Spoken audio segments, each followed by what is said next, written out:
چاہیے۔ تو اللہ رب العالمین کی کتاب کی ایک صفت یہ ہے کہ اللہ رب العالمین کی کتاب فرقان ہوتی ہے۔ فرقان کا مطلب ہوتا ہے کسوٹی، حق اور باطل کے اندر تمیز کرنے والی،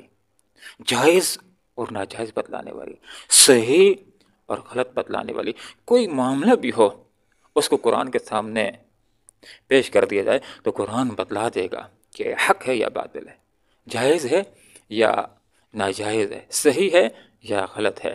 اور ووٹ کا معاملہ کیوں نہ ہو کہ اگر قرآن سے پوچھ لیا جائے کہ ووٹ دینا کیا ہے تو قرآن بتلا دے گا کہ حق کی رائے دہی، اپنی رائے کو استعمال کرنا جائز ہے، اور پھر یہ بھی بتلا دے گا کہ اس کی حیثیت کیا ہے۔ ووٹ کی حیثیت گواہی کی اور امانت کی ہوتی ہے، اور قرآن بتلا دے گا کہ ان تؤدوا الامانات الی اہلہا، تم امانتوں کو ان کے اہل کے سپرد کر دو، اور اس ووٹ کا مستحق وہ ہے، اس کا اہل وہ ہے کہ جس کے اندر دو صفات ہوتی ہیں، جو صالح بھی ہوتا ہے اور اس کے اندر صلاحیت بھی ہو۔ صالح ہونے سے مراد یہ کہ وہ نیک ہو، وہ ڈاکو نہ ہو، کرپٹ نہ ہو، زانی نہ ہو، لوٹ مار کرنے والا نہ ہو، بلکہ صالح ہو، نیک مسلمان ہو، اچھا مسلمان ہو، اللہ سے ڈرنے والا ہو، کہ کہیں ایسا نہ ہو کہ اختیارات اس کے ہاتھ کے اندر آ جائیں اور خرد برد کرنا شروع کر دے۔ اگر صالح نہیں ہوگا، متقی نہیں ہوگا، تو جو ہی اس کو موقع ملے گا تو چوریاں کرنا شروع کر دے گا۔ تو یہ پہلی صفت ہے کہ جس بندے کو ہم ووٹ دے رہے ہیں تو وہ صالح ہونا چاہیے، اللہ رب العالمین سے ڈرنے والا ہونا چاہیے۔ اور دوسری صفت یہ کہ اس کے اندر صلاحیت بھی ہو، ہاں تہجد بھی پڑھنے والا ہے، نماز نہیں پڑھنے والا ہے، لیکن جو کام آپ اس کے سپرد کر رہے ہیں اگر اس کو کرنا ہی نہیں آتا ہے تو وہ اس کا اہل نہیں ہوگا۔ اس کام کو کرنا بھی آتا ہو، جیسے ایک آدمی نے اگر قیمتی سی گاڑی خرید لی ہو تو گاڑی کے لیے وہ ایک ڈرائیور کو رکھنا چاہتا ہے۔ آپ دیکھیں ڈرائیور کے لیے دونوں باتیں بہت ضروری ہیں کہ ڈرائیور صالح بھی ہونا چاہیے، نیک بھی ہونا چاہیے۔ اگر نیک نہیں ہوگا تو آج ایک پرزہ بیچ لے گا نکال کر، کل گاڑی کا دوسرا پرزہ نکال کر کے بیچ لے گا،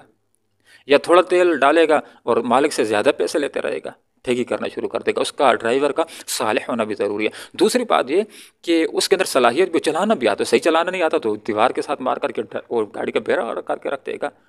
تو یہ تو عام معمولی سی مثال ہے ایک گاڑی کی۔ یہ ملک، یہ تو ایک بہت بڑی امانت ہے۔ تو اس کے جو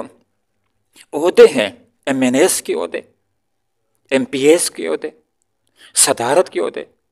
وزارت عظمیٰ کے عہدے، یہ امانتیں ہیں، اور ان کا صحیح مستحق وہ ہے کہ جس کے اندر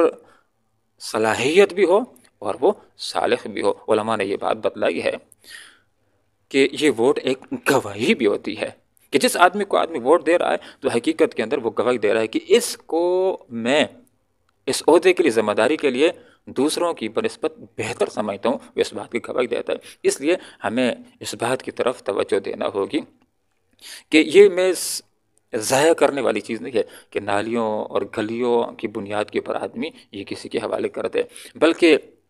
محض اللہ رب العالمین کی رضا کے لیے کہ آخرت کے اندر آدمی اتنا تو کہہ سکے کہ یا اللہ تیرے نظام کو نافذ کرنے کے لیے ایک آدمی آواز لگا رہا تھا، ایک جماعت آواز لگا رہی تھی کہ اگر تم نے ہمارا انتخاب کر لیا تو ہم اللہ اور اس کے رسول کے نظام کو نافذ کریں گے۔ یا اللہ انہوں نے یہ نعرہ لگایا تھا، اور میں نے ضروری تحقیق کر کے مطمئن ہو گیا تھا کہ واقعی ان کا ماضی ایسا ہی ہے کہ جب بھی ان کو اختیارات ملے ہیں تو انہوں نے قرآن و سنت ہی کی بات کی ہے، قرآن و سنت کی بالادستی ہی کی بات کی ہے، تو میں نے انہی کا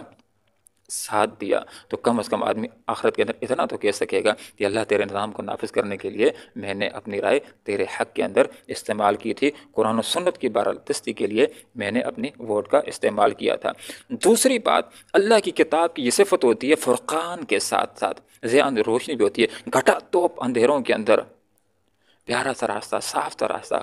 کامیابی کا کون سا ہے؟ قرآن کے قریب آئیں گے تو بتلا دے گا۔ دنیا کے اندر